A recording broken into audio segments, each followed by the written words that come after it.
இந்த மாதத்தினுடைய முதல் 10 நாட்கள் நாட்களிலேயே ஆகச்சிறந்த 10 பகல்கள் என்று இமாம் பெருமக்கள் சொல்லியிருக்கிறார்கள்.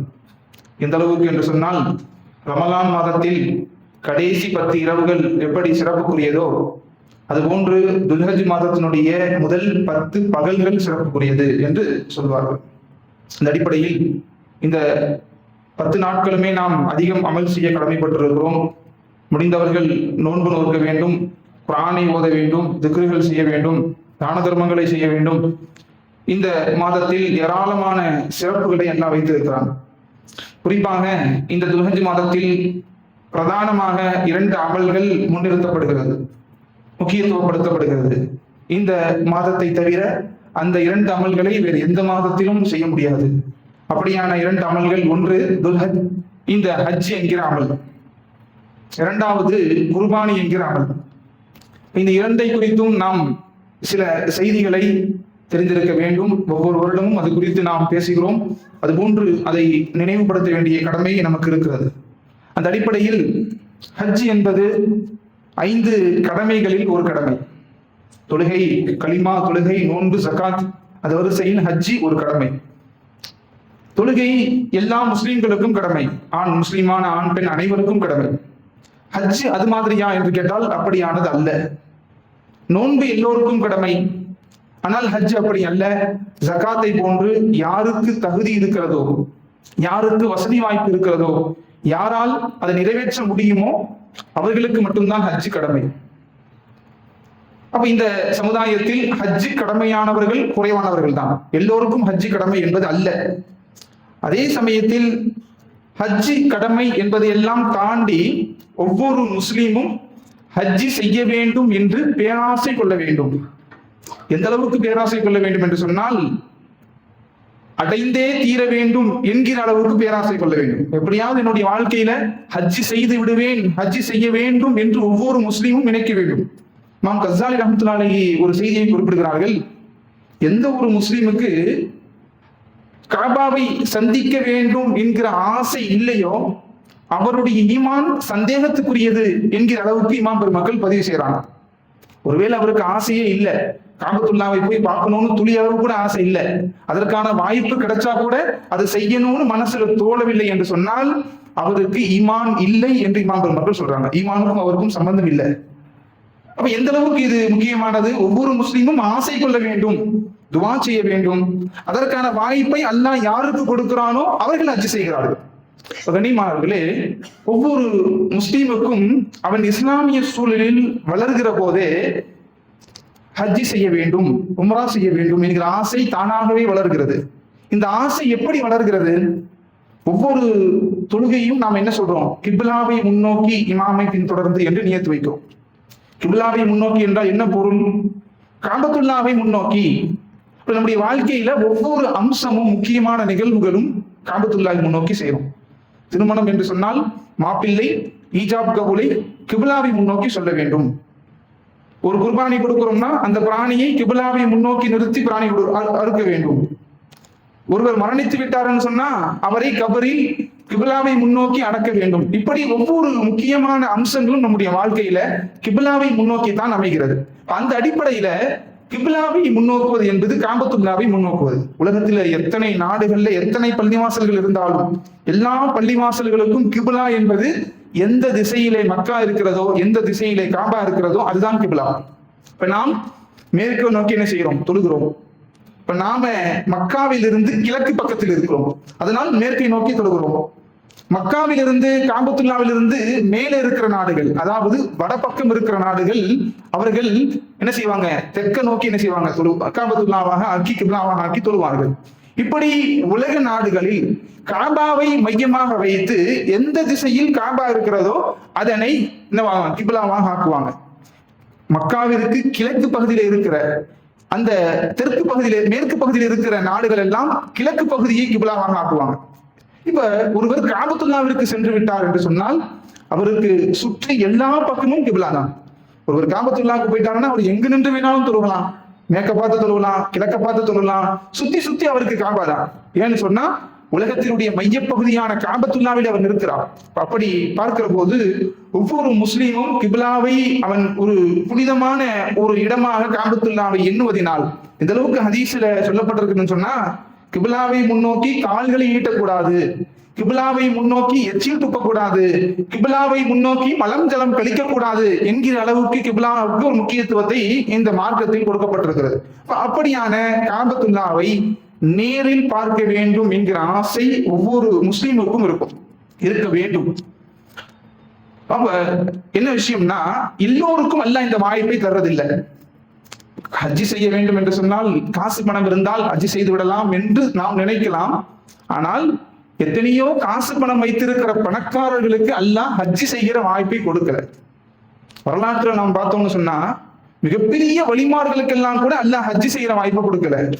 மிகப்பெரிய மன்னர்களுக்கு, இஸ்லாமிய மன்னர்களுக்கு கூட அல்லாஹ் ஹஜ்ஜி செய்யற வாய்ப்பு கொடுக்கல.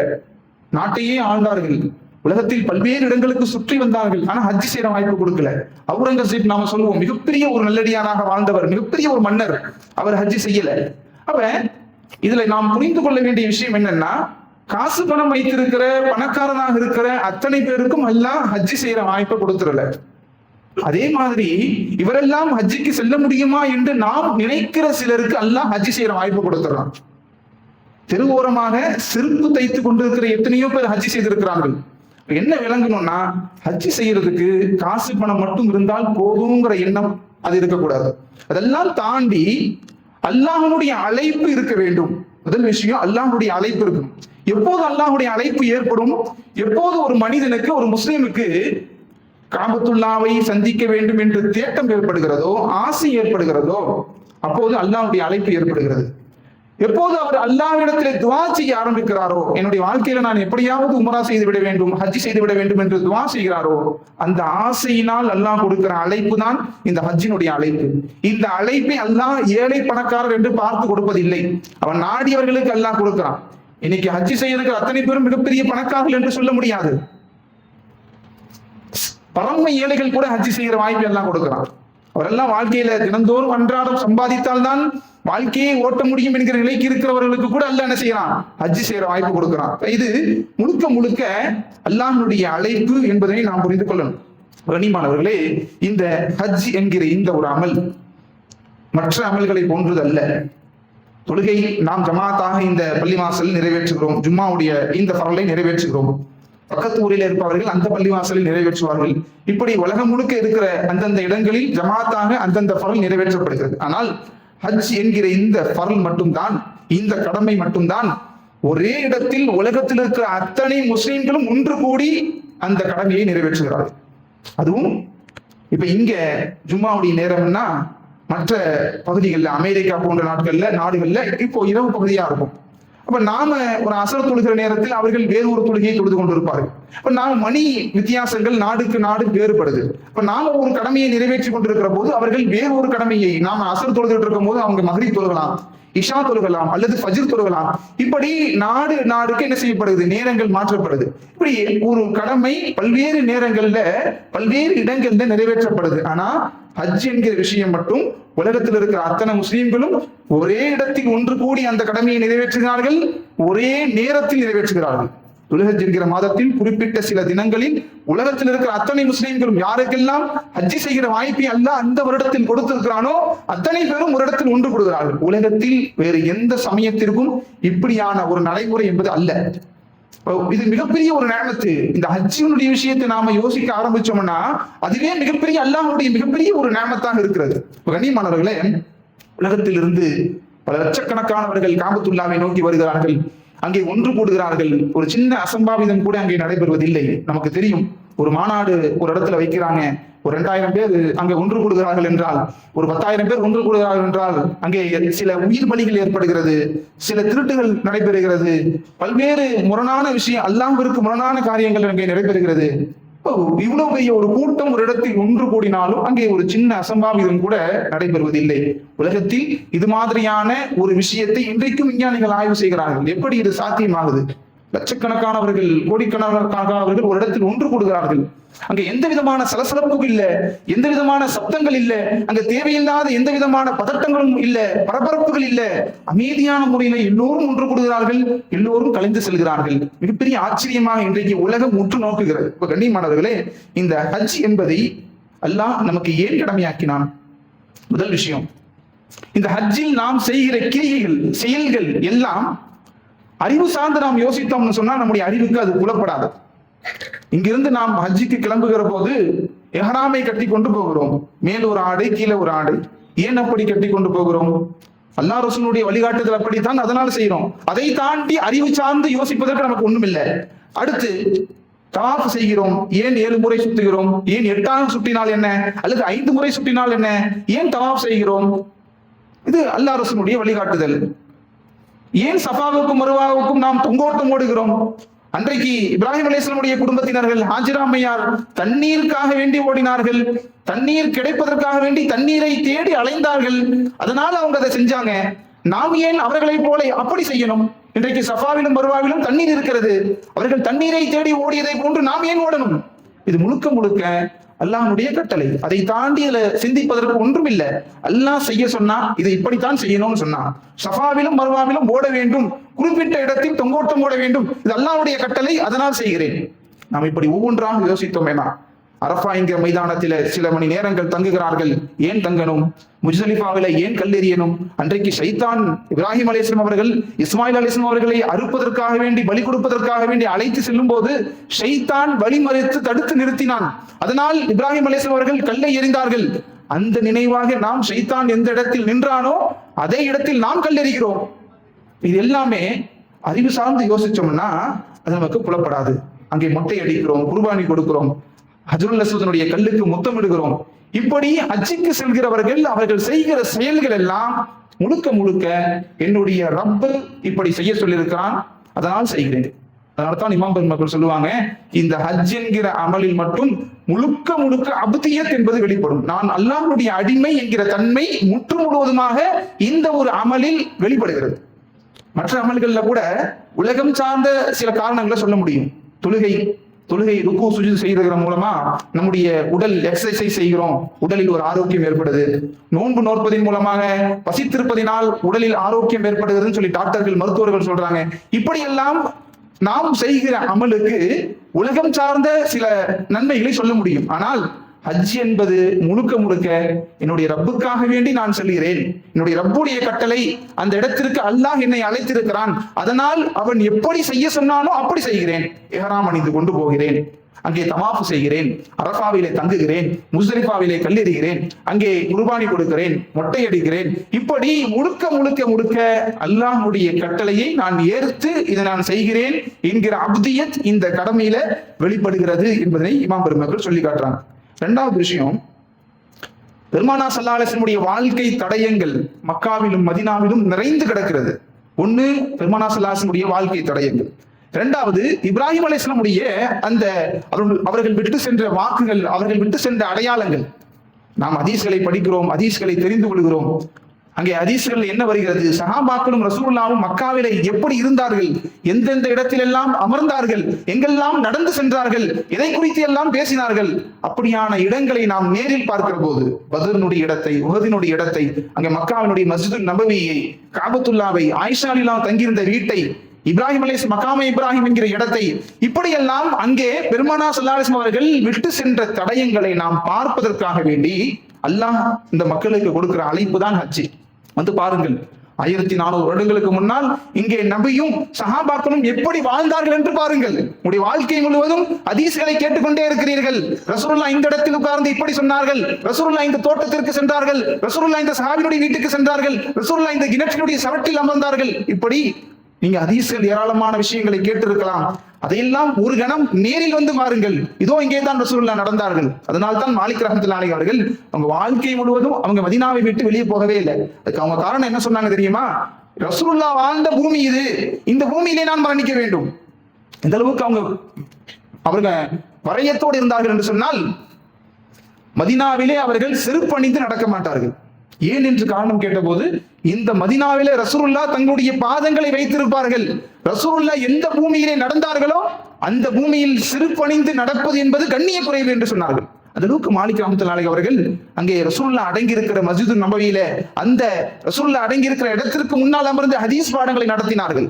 இதோ பெருமானா ஸல்லல்லாஹு அலைஹி வஸல்லம் அவர்களை கை காண்பித்து சொல்லுவாங்க, இந்த ரசூலுல்லாஹ் சொன்னாங்க என்று சொல்லி ஹதீஸ்களை அறிவித்தார்கள். அப்ப அந்த இடத்திற்குண்டான கண்ணியம், அந்த ரசூலுல்லாஹ் வாழ்ந்த தடயங்கள், சஹாபாக்கள் வாழ்ந்த தடயங்கள், அவர்கள் விட்டு சென்ற வரலாறுகள், அல்லாஹ் இதையெல்லாம் இந்த உலக மக்களுக்கு காண்பிக்க வேண்டும். உலகத்தில் எந்த மூலையில் நீங்கள் வாழ்ந்தாலும் சரி, இதோ இவர்களை பாருங்கள். நான் பொருந்தி கொண்ட சஹாபாக்கள் ரலியல்லாஹு அன்ஹும் அருள்வான்ஹும், நான் பொருந்தி கொண்ட சஹாபாக்கள் வாழ்ந்த இடத்தை பாருங்கள் என்று அல்லாஹ் இந்த மக்களுக்கு அழைப்பு கொடுக்கிறான். அதற்காகத்தான் அல்லாஹ் ஹஜ்ஜி செய்ய சொல்றான். அடுத்து இமாம் பெருமக்கள் சொல்லுவாங்க, நிறைய காரணங்களை சொல்றாங்க. ஹஜ்ஜி ஏன் அல்லாஹ் இந்த உம்மத்திற்கு கடமையாகி இருக்கிறாங்கிறதுக்கு பல்வேறு செய்திகளை இமாம் பெருமக்கள் சொல்றாங்க. அதுல கடைசியா ஒண்ணு சொன்னாங்க, ஒவ்வொரு முஸ்லீமும் வாழ்க்கையில பல்வேறு பாவங்களை செய்திருப்பான். அவனுடைய பாவங்களை அல்லாஹ் முழுவதுமாக அழித்து ஹஜ்ஜி செய்துவிட்டு அவர் வருகிற போது புதிதாக பிறந்த குழந்தையை போன்று அவர் வருவார் என்று பெருமானா ஸல்லல்லாஹு அலைஹி வஸல்லம் சொன்னாங்க. எந்த அளவுக்கு மிகப்பெரிய பாக்கியம் இது! நாம் வாழ்க்கையில முன்னால் செஞ்ச மொத்த பாவங்களும் முழுவதுமாக அழிக்கப்பட்டு முதல்ல இருந்து ஒரு அக்கௌண்ட் ஓபன் செய்யப்பட்டால் எப்படி இருக்கும்? நம்முடைய பழைய கணக்குகள் எல்லாம் அழிக்கப்பட்டு புதிதாக ஒரு வரவு வைக்கப்படுகிறது. ஃபர்ஸ்ட் குழந்தை பிறந்தவுடன் எப்படி எந்த விதமான பாவம் இல்லாமல் அந்த குழந்தை பிறக்கிறதோ அது போன்று ஹஜ்ஜி செய்து விட்டு வருபவர்கள் எல்லா பாவங்களும் அகற்றப்பட்டு சுத்தம் செய்யப்பட்டு புதிதாக அவர்கள் பிறந்த பாலகனை போன்று வருகிறார்கள் என்று பெருமானா ஸல்லல்லாஹு அலைஹி வஸல்லம் சொன்னார். ஆகவே இந்த ஹஜ்ஜினுடைய பாக்கியத்தை வல்ல ரஹ்மான் நம்ம அனைவருக்கும் தர வேண்டும். ஒவ்வொரு தொழுகையிலும் நாம் ஹஜ்ஜி செய்கிற வாய்ப்பை கூடிய அல்லாஹ் என்று கேட்கணும். அல்லாஹ் மர்சுக்னா ஹஜ்ஜ பைத்திகல் முகர்ரம் வ ஸியாரத் நபியினா ஸல்லல்லாஹு அலைஹி வஸல்லம். யா அல்லாஹ், எனக்கு காபத்துல்லாவை ஹஜ்ஜி செய்கிற பாக்கியத்தை கொடு, பெருமானார் அடங்கி இருக்கிற அந்த ரவுலா ஷரீஃபை தரிசிக்கிற பாக்கியத்தை எனக்கு கொடு என்று நாம் ஒவ்வொரு தொழுகையிலும் கொடுக்கணும். வல்ல ரஹ்மான் அந்த பாக்கியத்தை நமக்கு தருவானாக. இந்த வருஷம் 1,75,000 நபர்கள் இந்தியாவில் இருந்து ஹஜ்ஜிக்காக வேண்டி சென்றிருக்கிறார்கள். அதிலே ஹஜ் கமிட்டியின் மூலமாக 1,22,000 நபர்கள் சென்றிருக்கிறார்கள். தனியாரின் மூலமாக 53,000 பேர் சென்றிருக்கிறாங்க. கிட்டத்தட்ட 1,75,000 பேர் இந்தியாவில் இருந்து ஹஜ்ஜிக்காக வேண்டி சென்றிருக்கிறார்கள். யாரெல்லாம் ஹஜ்ஜிக்கு சென்றிருக்கிறார்களோ அவருடைய ஹஜ்ஜை கபூலாக்கப்பட்ட ஹஜ்ஜாக அல்லாஹ் ஆக்கி அருள் புரிவானாக. அப்படி நமக்கும் வருங்காலங்களில் ஹஜ்ஜி செய்கின்ற பாக்கியத்தை நமக்கு அல்லாஹ் தருவானாக. நம்முடைய சந்ததிகளுக்கும் ஹஜ்ஜி செய்கிற பாக்கியத்தை அல்லாஹ் தருவானாக. இது ஒரு செய்தி. இரண்டாவது, இந்த மாதத்தில் நாம் செய்ய வேண்டிய முக்கியமான அமல் குர்பானி. குர்பானி என்கிற அமல், ஹஜ் என்கிற விஷயம் யாருக்கு கடமை என்று பேசுகிற போது அது யாருக்கு தகுதி இருக்கிறதோ அவருக்குண்டான கடமைகள் எல்லாம் போக ஜக்காத்தினுடைய கடமை யாருக்கு இருக்கு, இதெல்லாம் தாண்டி ஹஜ்ஜிக்கு செல்லணும்னா ஒரு 8 லட்சம் ரூபாய் பணம் தேவை. அவருடைய வாழ்க்கையில மேல் மிச்சமாக 8 லட்சம் ரூபாய் இருந்தால்தான், குறைஞ்சபட்சம் ஹஜ் கமிட்டியின் மூலமா போகணும்னா 5 லட்சம் ஆகுது. அந்த பணம் அவரிடத்தில் இருந்தால்தான் ஹஜ் கடமை. ஆனால் குர்பானி கடமை என்பது வேறு. யாருக்கு வயது வந்திருக்கிறாரோ, பாலிகான ஒரு முஸ்லிம், அவரின் மீது குர்பானி எப்போது கடமையாகுது? முதல் விஷயம் என்னன்னா, வயதுக்கு வராத சிறுவர்கள் மீது குர்பானி கடமையாகாது. அந்த சின்ன பிள்ளைகள் மீது எவ்வளவு பணம் டெபாசிட் செய்யப்பட்டு வைத்திருந்தாலும் சரி, சின்ன பிள்ளை ஒரு 5 லட்சம் பேங்க்ல டெபாசிட் இருக்குன்னா கூட அந்த பிள்ளை வயதுக்கு வராத வரைக்கும் அந்த பிள்ளைக்கு என்ன செய்யறது இல்ல, குர்பானி என்பது கடமை அல்ல. இரண்டாவது விஷயம் என்னன்னா, யாரிடத்தில் 612 கிராம் வெள்ளி இருக்கிறதோ, அதற்குண்டான ரொக்க பணம் இருக்கிறதோ, அப்ப 1,70,000 ரூபாய் யாரிடத்தில் இருக்கிறதோ அவருக்கு குர்பானி என்பது கடமையாகுது. இந்த 1,70,000 ரூபாயும் மேல் மிச்சமாக இருக்கு, கடன் இல்லாம அன்னைக்கு தேவை போக வாடகை எல்லாம் தாண்டி இபி பில்லு, ஒரு மனிதன் வாழ்வதற்கு தேவையான வாழ்வாதாரத்துக்கு தேவையான அந்த செலவுகளை எல்லாம் தாண்டி மேல் மிச்சமாக 1,70,000 ரூபாய் பணம் இருந்துச்சுன்னு சொன்னா அவருக்கு குர்பானி என்பது கடமையாகுது. இந்த 1,70,000 ரூபாய் என்பது ஒரு தனி மனிதனுக்கு, மனைவிக்கு தனியா 1,70,000 ரூபாய் இருக்குது, பணம் செல்வம் இருக்குது. அதே போன்று கணவனிடத்துல தனியா இருக்குதுன்னா கணவனும் ஒரு குர்பானி கொடுக்கணும், மனைவியும் கொடுக்கணும். இன்றைக்கு பலரும் செய்கிற ஒரு தவறு என்னன்னா, குடும்பத்துக்கு ஒரு குர்பானி கொடுத்துட்டு முடிச்சிடுறாங்க. அது குடும்பத்துல யார் யாருக்கு குர்பானி கடமையா இருக்குங்கிற விஷயத்தை பார்க்கறது இல்ல, ஒட்டுமொத்த குடும்பத்துக்கும் சேர்த்து ஒரு குர்பானி கொடுத்துறாங்க. அப்படி அல்ல. அதே மாதிரி ஒட்டுமொத்த குடும்பமும் சேர்ந்தாலும் 1,70,000 வருது. தந்தை இடத்துல ஒரு 40,000 இருக்கு, பிள்ளை இடத்துல ஒரு 50,000 இருக்கு, மனைவி இடத்துல ஒரு 50,000 இருக்கு, இதெல்லாம் சேர்ந்து 1,70,000 பணம் வருதுன்னா குர்பானி யாரின் மீதும் கடமை அல்ல. இந்த குர்பானி கடமையாவது என்பது தனி நபரின் மீது, ஒவ்வொரு மனிதர் தனி நபருக்கு 1,70,000 ரூபாய் 612 கிராம் வெள்ளிக்குண்டான அளவு அவரிடத்துல பணம் இருக்கின்ற அடிப்படையில் இந்த கடமை. அப்ப இந்த கடமையை நாம ஒவ்வொரு தனி நபரும் ஒரு குர்பானி கொடுத்து நிறைவேற்றணும். அடுத்த விஷயம் என்னன்னா, பெரும்பாலும் நாம் செய்கிற தவறு, நம்மின் மீது குர்பானி கடமையா இருக்கும், ஆனா அந்த குர்பானியை நம்மில் மரணித்தவனுடைய பெயரில் நாம் குர்பானி கொடுப்போம், இறந்தவருடைய பெயரில் கொடுப்போம். அப்படி செய்வது கூடாது. முதல்ல நம்முடைய கடமையை நிறைவேற்ற வேண்டும். மேல்மிச்சமாக பணம் இருக்குதுன்னா நம்முடைய மரணித்து விட்டு நம்முடைய தாய் தந்தைய பெயரை, நம்முடைய மூதாதையின் பெயரை குர்பானி கொடுக்கலாம். இப்ப சிலர் என்ன செய்யறாங்க, குர்பானி கொடுக்குறாங்க, ஆனா அவங்க குடும்பத்துல முன்னாள் மரணிச்சவங்களுடைய பேர்ல கொடுத்துட்டு போயிடுறாங்க. அப்படி அல்ல. உங்களுடைய பெயரில் உங்கள் மீது கடமை என்றால் முதலில் உங்களுடைய குர்பானியை நிறைவேற்றணும், அந்த கடமையை நிறைவேற்றணும், அதுக்கு பிறகுதான் அதெல்லாம் செய்யணும். இது ஒரு விஷயம். அடுத்து குர்பானி பிராணிகள் நமக்கு தெரியும். ஆடு, மாடு, ஒட்டகம். குர்ஆன்ல 8 வகைன்னு போட்டிருக்குது. 8 வகைங்கிற பட்சத்துல செம்மறியாடு, வெள்ளாடு, மாடு, ஒட்டகம், 4 பிராணிகள். வெள்ளாடு, செம்மறியாடு, மாடு, ஒட்டகம். இந்த 4லும் ஆண் பெண் என்கிற வகையில பார்க்கும்போது 8 வருது. அப்ப அந்த அடிப்படையில் அல்லாஹ் குர்ஆன்ல 8ன்னு சொன்னான். இப்ப இந்த ஆடு, வெள்ளாடு, செம்மறியாடுன்னு சொல்றோம். இந்த இரண்டுமே என்ன வயசு இருக்கணும்? 1 வருடம் பூர்த்தியா இருக்கணும். செம்மறியாடாக இருந்தால் 6 மாதம் அது தோற்றமாக இருக்கணும். அப்படி இருந்தால் அதுல நாம என்ன செய்யலாம், குர்பானி கொடுக்கலாம். மாடாக இருக்கிற பட்சத்தில் 2 வயது முழுமையாக பூர்த்தியாக இருக்கணும். 1 வயது இன்னும் 1 நாள் தான் இருக்குது, 2 வயசு பூர்த்தியாக இன்னும் 1 நாள் தான் இருக்குதுன்னு சொன்னா அந்த மாட்டை குர்பானி கொடுப்பது கூடாது. அதே மாதிரி ஒட்டகம் 5 வயது பூர்த்தியாக இருக்கணும். இது பிராணிகளுடைய வயசினுடைய விஷயம். அடுத்து பிராணிகளை எப்படி வாங்க வேண்டும்? அலிலானு அறிவிக்கிற ஹதீஸ், ரசூலுல்லாஹ் சந்தைக்கு குர்பானிக்காக வேண்டி பிராணி வாங்க போங்கன்னு சொன்னாங்கன்னா, இந்த பிராணிகளுடைய உறுப்புகளை ரசூலுல்லாஹ் பார்ப்பார்கள். கண் நன்றாக தெரியுதான்னு பார்ப்பாங்க. கண் 2 கண்ணுல 1 கண் தெரியலன்னு சொன்னா அந்த பிராணியை குர்பானி கொடுக்க கூடாது. நாக்கு அறுபட்டு இருக்குதுன்னு சொன்னா அந்த பிராணியை குர்பானி கொடுக்க கூடாது. கொம்பு உடைந்து இருக்கிறது, முழுதாக உடைந்து இருக்கிறது, வேரோட பிடுங்கி கொண்டு அந்த கொம்பு வந்திருக்குன்னு சொன்னா அந்த பிராணியை குர்பானி கொடுக்க கூடாது. அல்லது பாதி கொம்பு உடைந்து இருக்குதுன்னு சொன்னா அந்த குர்பானி கொடுப்பது, அந்த பிராணியை குர்பானி கொடுப்பதுங்கிறது மக்ரூஹ்.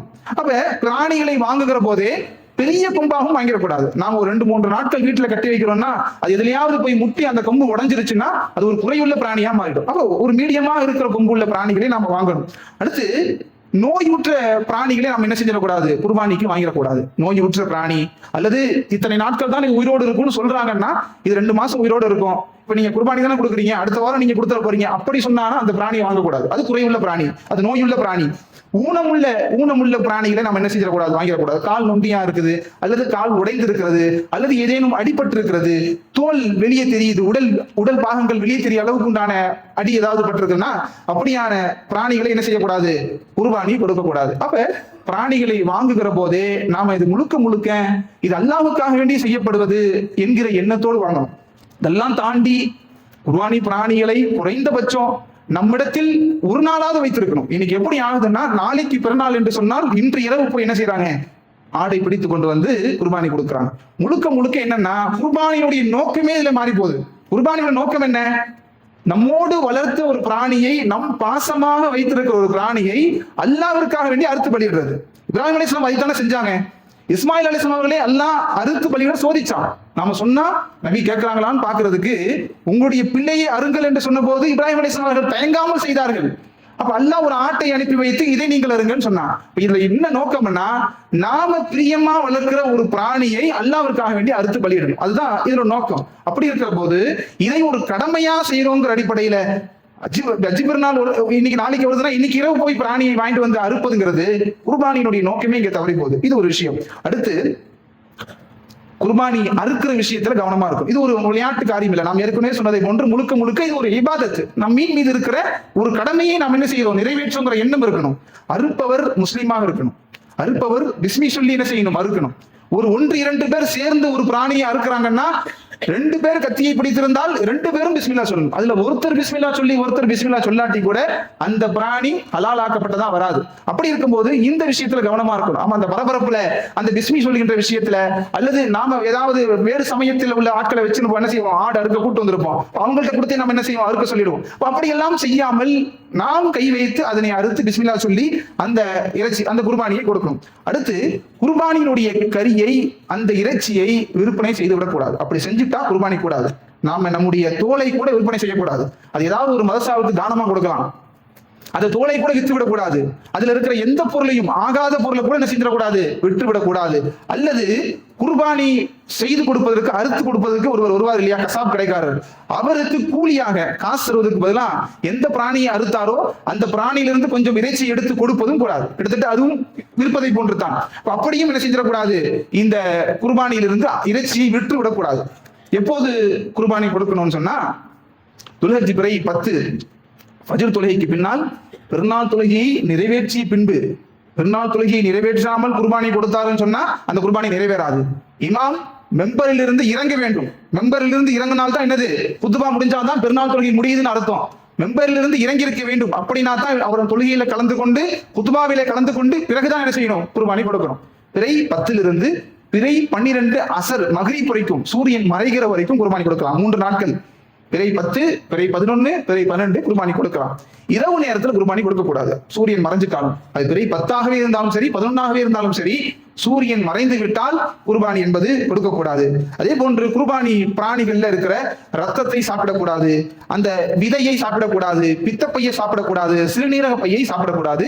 அதனை யாருக்கும் பங்காகவும் கொடுக்கக்கூடாது. அதே போன்று இறைச்சியை நமக்கு தெரியும் 3 பங்காக பிரிக்க வேண்டும். 1 ஏழைகளுக்கு, மற்றொரு பங்கு உறவினர்களுக்கு, இன்னொரு பங்கு நமக்கு என்று இறைச்சிகளையும் 3ஆக பிரிக்க வேண்டும். அடுத்து கூட்டு குர்பானி. இந்த சில சட்டங்கள் கூட்டு குர்பானியின் அடிப்படையில, மாடு 7 நபர்கள் சேர்ந்து ஒரு மாடு, 10 நபர்கள் சேர்ந்து ஒரு ஒட்டகம் என்கிற அடிப்படையில் கூட்டாக சேரலாம். ரசூலுல்லாஹ்வும் கூட்டு குர்பானியில தங்களுடைய பங்காக ஒன்றை அவர்கள் சேர்த்துக் கொள்ளும்படி சஹாபாக்கள்லாம் சேர்ந்து காசு பணங்களை கொடுத்து ஒரு 7 நபர்கள் சேர்ந்து ஒரு மாட்டை வாங்குறாங்க. அப்ப ரசூலுல்லாஹ் சொன்னாங்க, என்னுடைய பங்கு அதுல இருக்கட்டும், என்னுடைய பணத்தையும் வச்சுக்கோங்கன்னு சொல்லி ரசூலுல்லாஹ் கூட்டு குர்பானி கொடுத்திருக்காங்க. யாரால் ஆடு சிறந்தது, ஆடை குர்பானி கொடுப்பதுதான். அதற்கு பின்னால் தான் மாடு. நம்ம சில பேர் நினைச்சுக்கிறது, மாடு தோற்றத்தில் பெருசா இருக்கிறதுனால ஆட்டை விட மாடு சிறந்து நினைக்கிறேன். அப்படி அல்ல. இப்ராஹிம் அலைஹிஸ்ஸலாம் அவர்கள் ஆட்டை தான் குர்பானி கொடுத்தார்கள் என்கிற அடிப்படையில் ஆடுதான் சிறந்தது. அதற்கு அடுத்தபடியாகத்தான் மாடு. இப்ப யாருக்கு ஆடு குர்பானி கொடுக்கிற அளவுக்கு வசதி இல்லை, அதற்கான சூழல் இல்லைங்கிற பட்சத்துல அவர் கூட்டு குர்பானி என்ன செஞ்சுக்கலாம், கொடுக்கலாம்.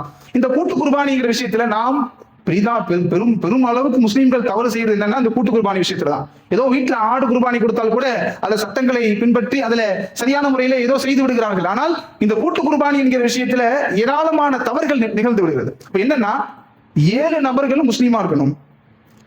அந்த பங்குல சேர்ற 7 நபர்களுக்குமே என்ன நியத்து இருக்கணும்னா, குர்பானிக்காக வேண்டி நான் என்ன செய்யறேன், இந்த கடமையை நிறைவேற்றுவதற்காக வேண்டி குர்பானி கொடுக்குறான்னு நியத்து இருக்கணும்.